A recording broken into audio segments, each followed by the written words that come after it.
All right, so today we're going to be looking into the future. And, a lot of you have been asking us to, really break down what's going on with China's plans, these big plans for a robot revolution. Mm-hmm. So that's what we're going to be deep diving into.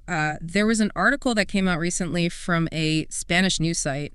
And basically it claims that China wants to have over 1 million robots, like, fully integrated into society. And this is, by 2025, so not that far off. Yeah, 3 years. Yeah, and we're not talking about just, your Roomba vacuuming the rug. Oh, no. We're talking like humanoid robots, like with AI brains that are ready to take on, tasks in like pretty much every sector that you can imagine. Mm. So it's a pretty wild concept.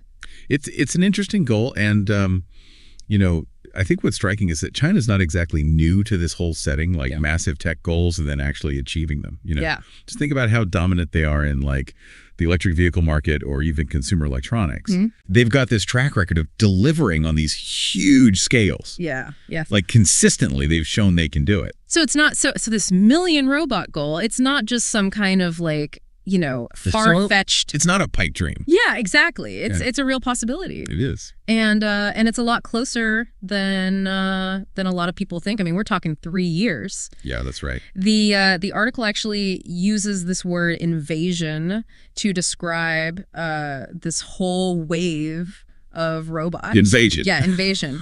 And honestly, that's, it might not even be an overstatement when you really think about it, because they're talking about robots in homes, robots in factories and hospitals, even in agriculture, right. Like doing all these tasks that, a lot of us take for granted as being human jobs. Right.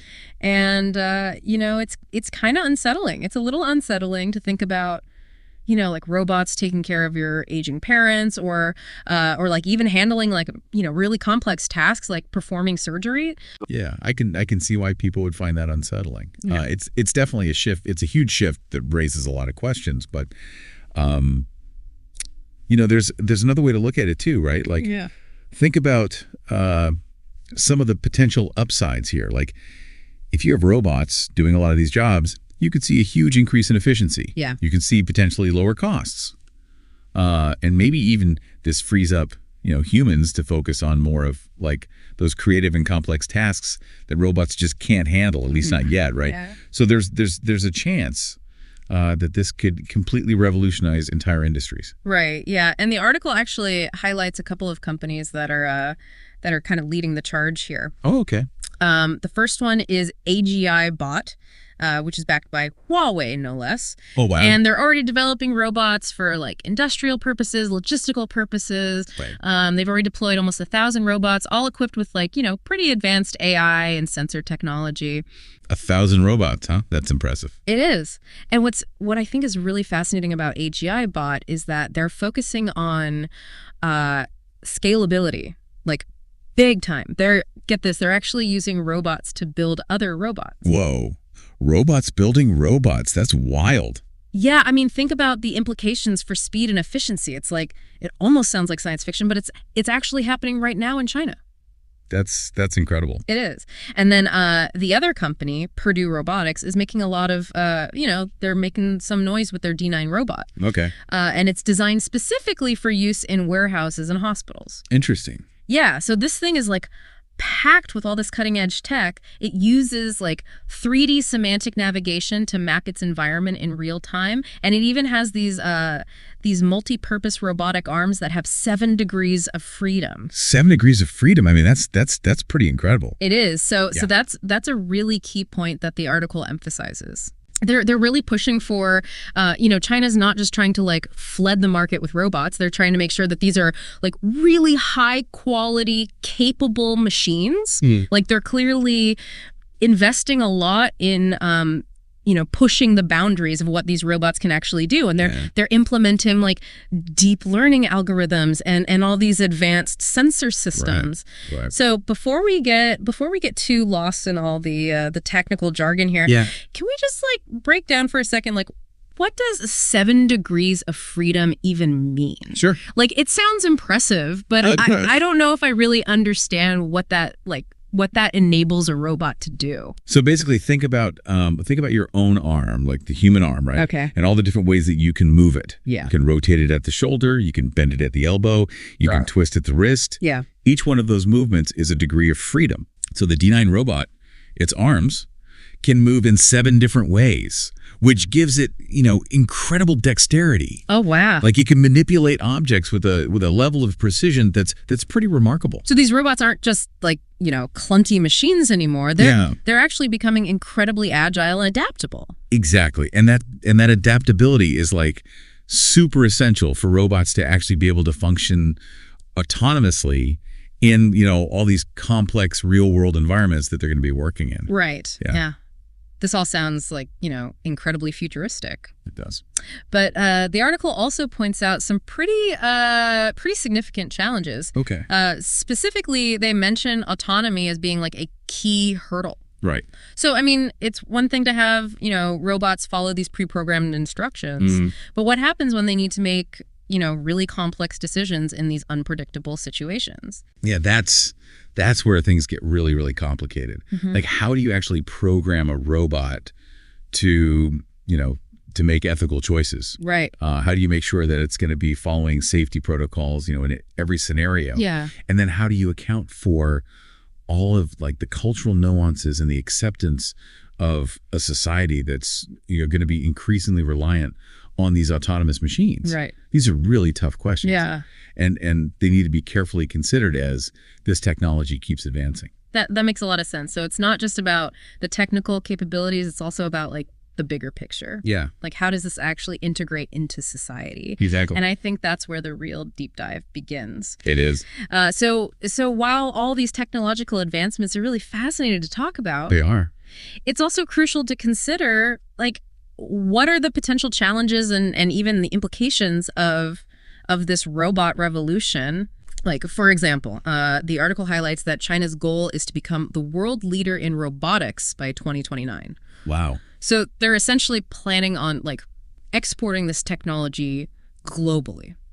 So what does that mean then for the rest of the world? Exactly. What are the potential geopolitical and economic ramifications of a world that's relying more and more on Chinese robotics? Yeah, that's a big question. It is. And it's definitely one that we're going to be unpacking further as we continue this deep dive. Yeah, I think we've only just scratched the surface here. Yeah. There's a lot more to explore. Absolutely. We were just talking about, China becoming like the global leader in robotics. That's a pretty ambitious goal. Oh, absolutely. And it's not even just about the technology itself. Right. It's about the potential for China to like actually set global standards, Yeah. influence international trade, even reshape the geopolitical landscape. I mean, it's a lot. So this isn't just about robots. It's about power and influence on a global scale. Yeah, exactly.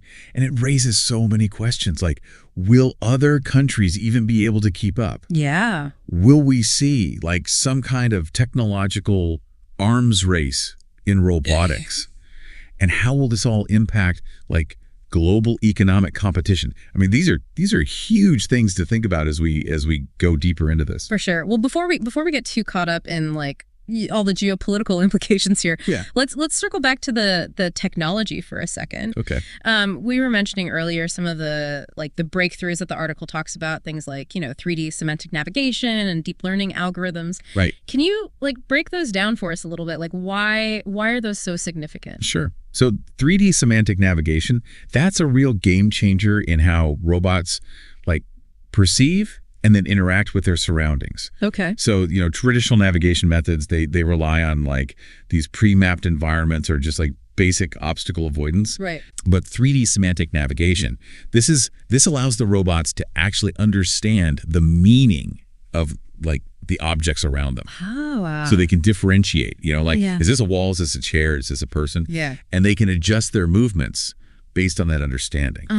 It's a huge leap in terms of autonomy and adaptability. So it's not just about avoiding bumping into things. No. It's about actually understanding the context of the environment. Yeah, exactly. And that's where these deep learning algorithms come in. Okay. They allow the robots to actually learn from their experiences and improve their performance over time. Interesting. So you can think of it kind of like this. Every time a robot encounters a new situation, it's collecting data, it's analyzing that data, and it's actually adjusting its like internal models. So the more they operate in the real world, the smarter they get. Pretty much, yeah. Like the more sophisticated their understanding becomes. It's almost like they're developing some kind of like artificial intuition. That's a great way to put it. Yeah, they're constantly refining their ability to like make decisions based on all this data that they're gathering, which makes them way more adaptable and versatile than robots that are just relying on like pre-programmed instructions. Yeah, that makes sense. And you know, the article also mentioned this thing about robots building other robots. Oh, right. Which I still can't really wrap my head around. Yeah, it's self-replication is definitely a fascinating concept. Yeah. You know, it's still early stages, but this idea of robots being able to like build and maintain other robots, that has like huge implications for scalability and efficiency. Yeah. Like imagine factories filled with robots that are just working 24/7, building and repairing each other, you know, with very minimal human intervention. Yeah, I mean, it sounds like something out of a sci-fi movie, but it's also a little it's a little unnerving. Yeah, it raises some questions about, you know, what is the role of humans in a future where robots are so self-sufficient? Yeah, for sure. And that's definitely something we need to explore further because, you know, the rise of robotics, this has the potential to like really reshape the workforce. I mean, in some pretty profound ways. Yeah. Some jobs are definitely going to become obsolete. I mean, there's no question about that. Right. But other jobs, new jobs, are going to emerge. Yeah. The key is going to be like understanding these shifts and then adapting accordingly. Well, speaking of adaptation, you know, the article talks about how China sees this whole robot revolution as like a driver of economic growth. But what does that actually mean for like the average person? Right. Are we all going to be out of jobs? I mean, it's a question a lot of people are asking. Yeah. And it's understandable to be concerned. Yeah. But I think it's important to remember that like technological advancements, they've always disrupted the workforce. You know, yeah. This has been going on, I mean, going all the way back to the Industrial Revolution. Right. You know, jobs have been lost, but new ones have always been created. Yeah. The key is just being adaptable, you know, embracing lifelong learning. So it's not necessarily about like robots taking our jobs. It's about like us adapting and finding new roles. Yeah, exactly. Like the skills that are going to be in really high demand in a robot-driven economy, it's going to be things like critical thinking, problem solving, creativity, emotional intelligence. Like these are the things that robots, at least for now, you know, they just can't replicate. Right. Yeah. But I mean, even with all these new jobs emerging, like there's still the question of equity. Like, will the benefits of all this new technology actually be shared fairly? Right. Or is it just gonna, you know, make existing inequalities worse?